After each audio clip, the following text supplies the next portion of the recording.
Thank you so much for the introduction and for having me. It's inspiring to hear these other artists and creative Palestinians talk about their journeys. So I'm really excited to be here. This is kind of what fuels us as artists to be inspired by other creativity and to see that there are other people who are sharing our journey. So I'm going to share my screen to answer your question and kind of show a little bit of the evolution of art as a form of resistance. A question I get a lot is, do you really believe that art can make a difference? And so many prominent figures have talked about the importance of art as a resistance. So Ghassan Kanafani, Najil Ali. We have so many thinkers and intellectuals who have talked about how culture is really a manifestation of who we are, and the Palestinian cause is actually the Palestinian people and the way they live and their lifestyle.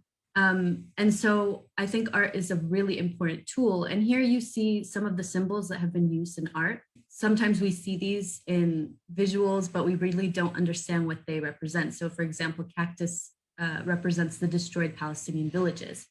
And we have all of these symbols that are not simply symbols. They are manifestations of how Palestinians lived on this land, where a colonizer is trying to delegitimize our right to exist in this land and our history and our culture. And so a kufiya is not simply a kufiya, it's actually represents our lifestyle of being fishermen and being farmers. And it actually was a tool to rally people politically. You know, back in the 1960s, for example, so many posters were used for morale, to organize, to announce that, for example, we're meeting in this place. And so it was a really, really important tool at that time. And we see artwork of prisoners who actually used very distinctive materials and styles because they were drawing behind bars. And something about Palestinian art is it's always been intersectional, it's always been international. So from a very, very long time, Palestinians have really drawn on this idea that it's a human rights issue and it's a global issue. And we can see that in artists who are not even Palestinian, who have really been so creative in depicting our struggle and who are just as passionate as us, even though they're not Palestinian. They don't have any connection to that other than the idea that the Palestinian cause is a human rights cause. And we've seen so many creative outlets for Palestinian art. And I think as the years have progressed, we've seen, more and more innovative ways to express our cause. This is one that really resonates with me, where it really shows the intersectionality between different causes. We see Vietnam, we see Palestine, we see South Africa, Latin America. And I think that's so important to really draw these parallels and to reach a global audience. And so when I drew this last year, a lot of people kind of were asking me, how did I get the idea? Or they were really shocked by this parallel that I drew between, Black struggle, Native American struggle, and Palestinian struggle. But this isn't something that's new. This has been something that's been happening for a very, very long time. And I think it's very important for us as Palestinians to have empathy for other causes, because, justice isn't possible if there's one group of people that's facing injustice. And so my journey started when my teacher showed me this painting. I was in the 8th grade, and my biology teacher saw that I like to draw, and she showed me this painting by Tamam al-Akhal. And this depicts, the expulsion of people of Jaffa, and that's where I'm originally from. And it's the first time where I really truly was moved by an artwork. And it kind of was like a light bulb moment of, wow, like artwork can really, really portray emotion. It can make me feel things. It can tell a story. And of course, my grandpa played a huge part in it. I actually lived in the US, so I met him when I was in the 8th grade. And his stories were really what made me visualize Palestine. I've never been to Palestine. I'm not allowed to enter Palestine, but I felt like I could smell the, orange blossoms, and I could feel the foam of the waves through his stories about Jaffa. And so also when I lost him last year due to COVID, I also felt like I lost that connection, but I'm adamant to share these stories through my artwork. And so this was like in the 9th grade, I began really visualizing this peaceful, free Palestine, and just like how Palestinian art evolved from, let's say, the 1950s till now, my artwork also evolved. Slowly, I began to read more about the suffering of Palestinians and to depict that through my art. My artwork usually features women because I feel like they're truly, a symbol of resistance and strength. So I just kept trying to experiment and try to develop my artwork as I developed my skills. This was the first abstract piece that I did, and the video for this work, which included poetry and a speed video, was used for a trailer for the Belfast Palestinian Festival. It's been translated into 5 languages, and so I was amazed by the impact of telling a story through art, of not just having a visual piece, but actually an entire experience of poetry, of a visual, of a video.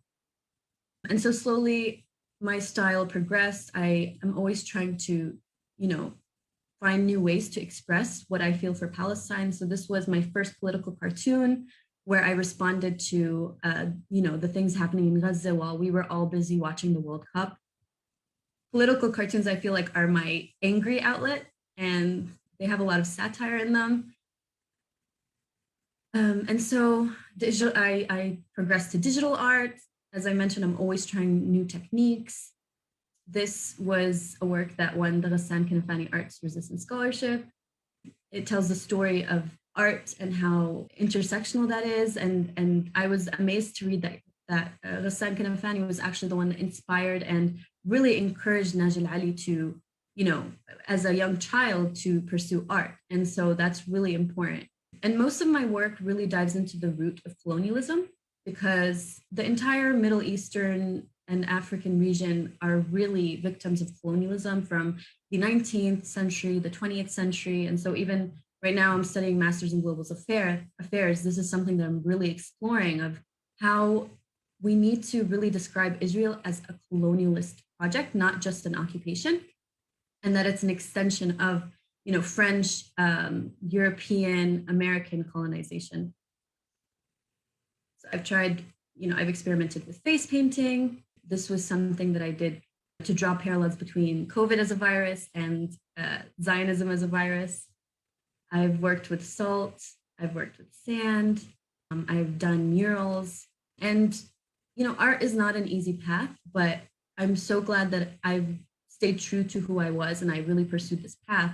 Because as Palestinians, we're not excellent just to be excellent. We're excellent in order to represent Palestine. And one of my proudest moments was when an art video actually got me to the United Nations, and I got to wear my Palestinian embroidery and represent Palestine. And I think that's something we can all do.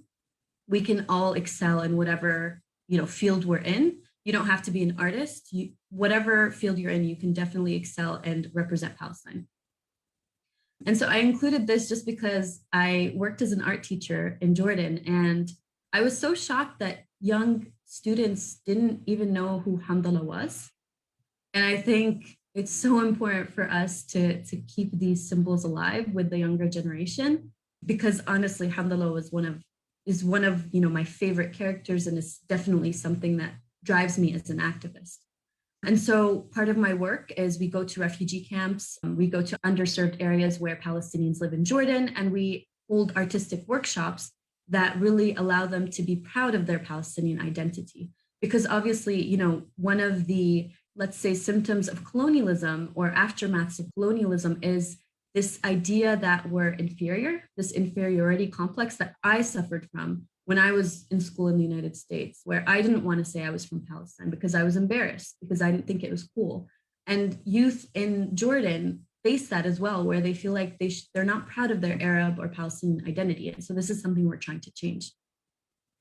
And so really, I believe that, forms of resistance come in many shapes, as, the other guest speakers have shown. It comes in music, it comes in writing, it comes in boycotting. And I really want to encourage everyone here to find that method that they can resist, because honestly, no effort is a small effort. And I know that I might not see a free Palestine in my lifetime, but I know that I can inspire someone who will raise another someone who might liberate Palestine, or who might witness that free Palestine. So I don't know if we have time. I wanted to show you an excerpt of one of my art videos. So this is a new artwork, and I've never showed it to anyone before because it's not ready. Like, the editing and the poetry still need work, but I I wanted to show it because I wanted to show that intersectionality between Black Lives Matter and the Palestinian cause, and just to give you like a taste of some of my art videos. I come from a place with smiling boys who are executed as men simply for existing. Tamir Rice was 12, but he was a man worthy of execution. Ali Abu Alia was 14, but he was a man worthy of execution. Our men are running out, so they use our children as target practice. I come from there, where mothers' tears keep graveyards green, where mothers occupy a permanent place in the sky close to God, praying for their children. I come from there, where we carry the weight of sugarcane, slavery, and 1948 massacres in our bones. And yet, they deny us even that. Our hearts flutter and beat in protest. They send in their mascot, the dove of peace, but we have already raised revolution within the cages they have built. I come from there. We all come from there. The remorse of survival, the incurable hope of reunion, the spaces between a stone and a tank, the flutter of a heart. Despite them cutting off our oxygen, we can't breathe, but we can hope that we come from there and we will return there.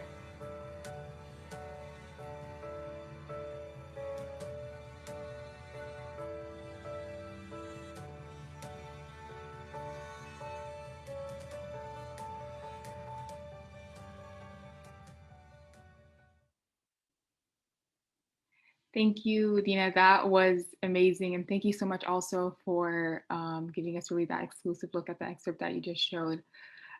You really touched on all the points and more. We are really so thankful to have you here.